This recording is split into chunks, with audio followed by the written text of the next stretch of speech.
bertemu baru ngagai bala namanya.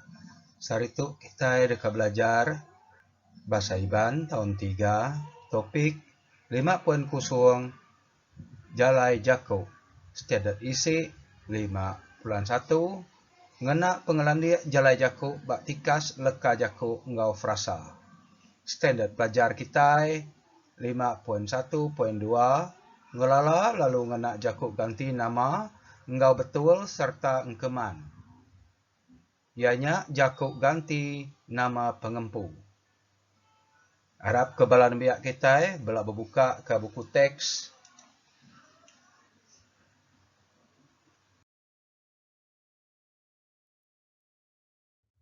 Jaku ganti nama pengempu. Nama uteto namanya. Jadi jaku ganti nama pengempu dikena nganti nama orang kengempu. Contoh leka jakunya ngenuan, engku, engkami, engkita. Contoh ayat ya. Nuan dekak mai kami depan perahu ngenuan. Aku bisik selapuk. Selapuk tu engkau. Kami bisik perahu. Perahunya engkami. Mana mai rumah kita? Kita cat celak kuning.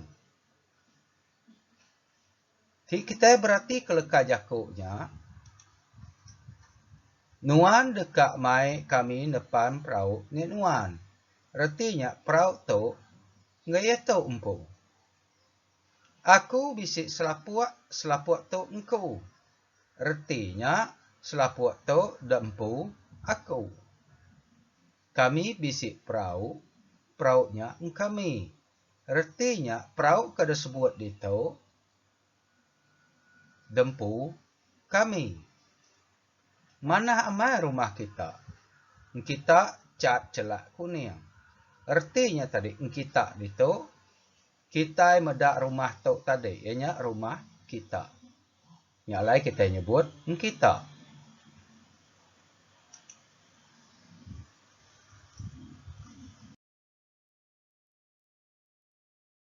Jadi jaku ganti nama pengempu tu tadi, kita bisi 4.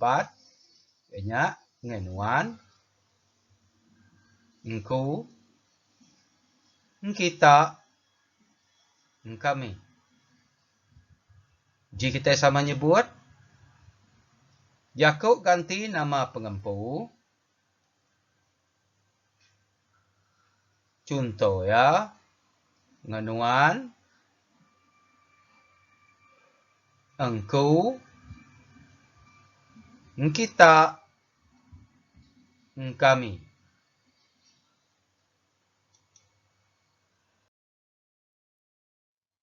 Kita sama muka buku teks kita lembar 32.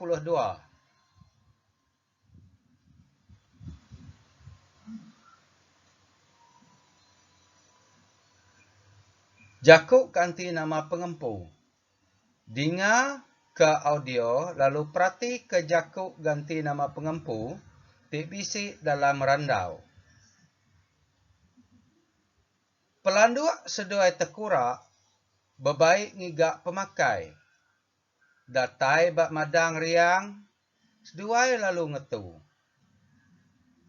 Mayu benar daun riang dituk nih.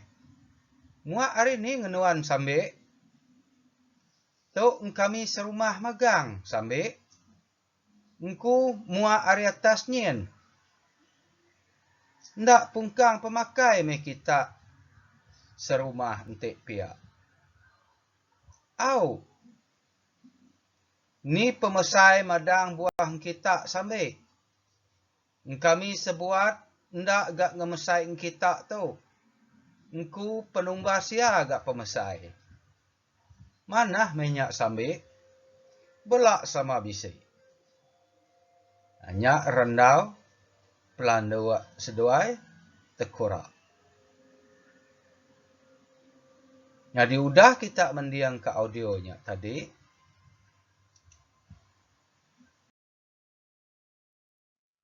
Tulis ayat tik ngembuan leka jaku ganti nama pengempu.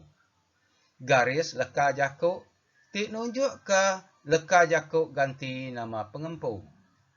Contoh ya tadi, muak hari ni ngenuan sambik. Bisik 5 ayat bukai, tik bisik ngembuan. Leka jakuk ganti nama pengempu. Tulis dalam buku tulis kita. Udah kita tembuk nulis. Pedak baru, baca. Nanti dah puas hati. Anjung jawapan kita ngagai pengajar kita. Hanya aja hari aku, selamat belajar ngagai bala kita 6 ya.